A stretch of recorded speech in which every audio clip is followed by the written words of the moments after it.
Whoa there, pal.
Hold it right there.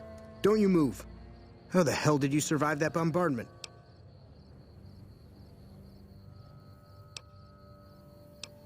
I'm not telling you a thing, savage. Move a muscle now and I'll blow you to pieces. Then just stay where you are. Raquel will be here any second. I'll take this from here. I'm Raquel, Master-at-Arms for the Nellis homeland. Mother Pearl, our eldest, wishes to speak to you. Welcome, child. I've been waiting a good 5 years for an outsider to come along and visit. Those howitzers of ours aren't just for entertainment, child. Explosive ordnance is what keeps the savages at a distance. Except you. There's something special about you, child, and it was the howitzers that gave you a chance to show it. Oh, so many ways. Should that go well, maybe you can help in big ways, too. We'll have to see. You have to keep in mind that you're our first contact with the outside world since I was barely a woman. Seclusion has kept us safe. But the world around us is changing. Neon lights in the distance, patrolling robots, soldiers. My youngers think our guns can keep out the world. But I think we need to let it in, just a little, or become its victim. You're that little bit of the world, child. Welcome to Nellis. You picked a good time to stop by, for we're swimming in problems. Raquel could use help with the bug problem. Doc Argyle has wounded he's tending to. And Loyal and Jack might be looking for help with some repairs. Or you could just go see Pete at the museum and hear the story of our people. All you have to do there is listen. Come and go as you like, help or don't help, I leave it up to you. Hello.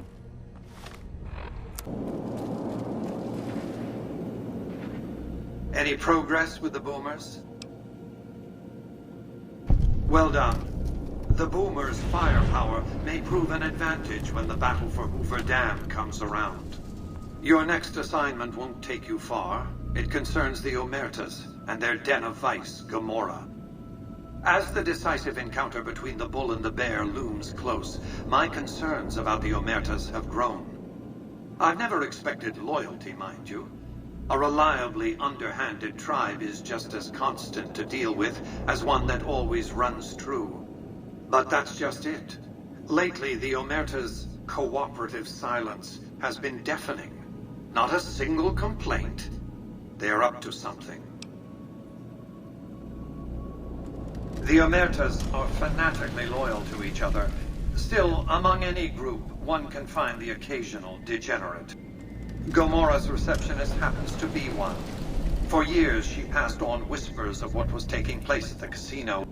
A few months ago, she clammed up. Odds are she's scared. But I've had no way of approaching her. Start with her.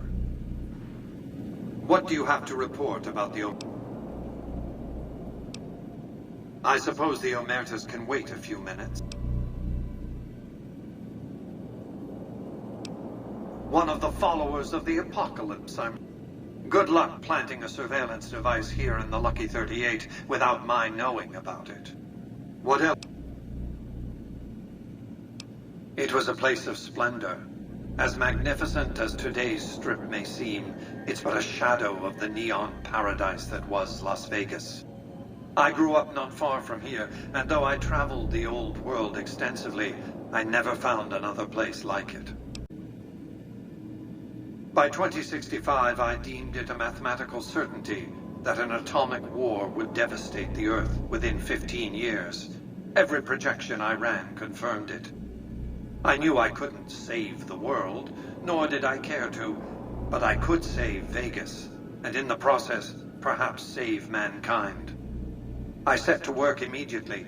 I thought I had plenty of time to prepare. As it turned out, I was 20 hours short. On the day of the Great War, 77 atomic warheads targeted Las Vegas and its surrounding areas. My networked mainframes were able to predict and force transmit disarm code subsets to 59 warheads, neutralizing them before impact. Laser cannons mounted on the roof of the Lucky 38 destroyed another 9 warheads. The rest got through, though none hit the city itself. A suboptimal performance, admittedly. If only the Platinum chip had arrived a day sooner.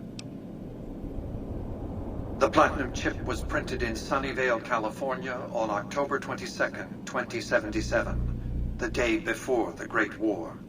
It was to have been delivered by courier the following afternoon, but by then, the world had ended.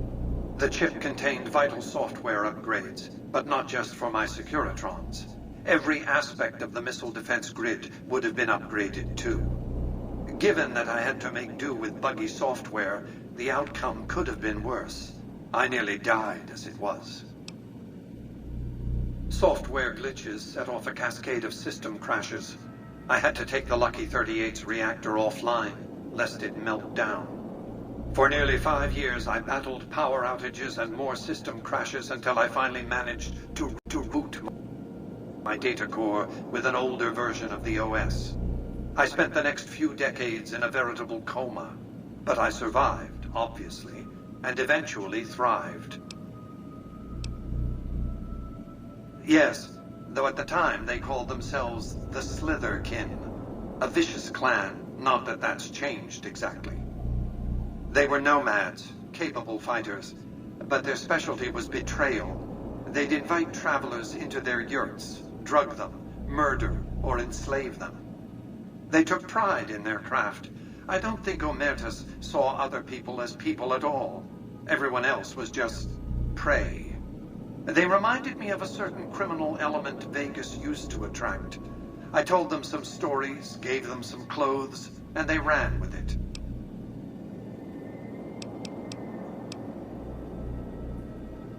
Then look harder.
You are? Nothing so grim as his investigation, I hope. Now, ordinarily, we don't give out guests. Let's see. I hope we can... No! Ah. Good. And you know what it is to be discreet in matters of nutrition. Perhaps you can help me. I'm in a bind. I've been He's got a...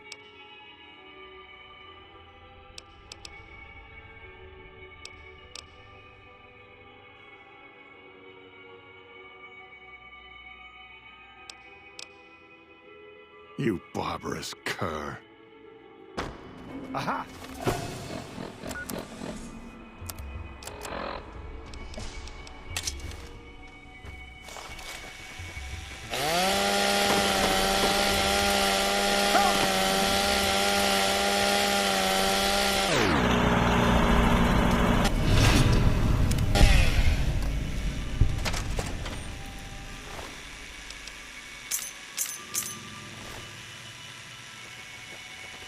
I've heard the Legion's planning to unleash their best men against us.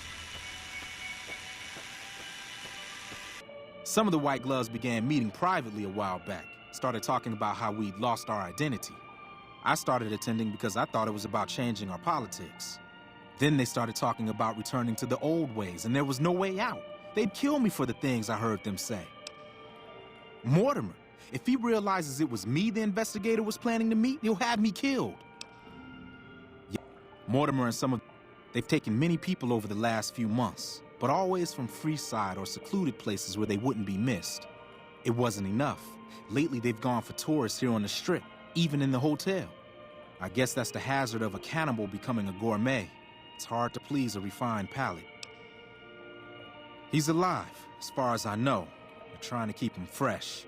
Mortimer has special plans for him. The White Glove Society has a banquet every night at 7. It's in our private section. Mortimer wants to reintroduce humans into our cuisine. Since eating people is a crime we punish by death, he's going to do it in secret. After everyone has eaten it, he'll tell them. With no real way to punish everyone, in Mortimer's mind anyway, their minds will be open to the idea of eating people. I don't know exactly, I wasn't in, but you can bet they're keeping him near the gourmand. Our chef, Philippe, has an obsession with fresh ingredients. It'd be back in the members-only section, so you'll have to be careful. Don't be seen, and more importantly, don't let them see Ted in the open. Let's plan on meeting again as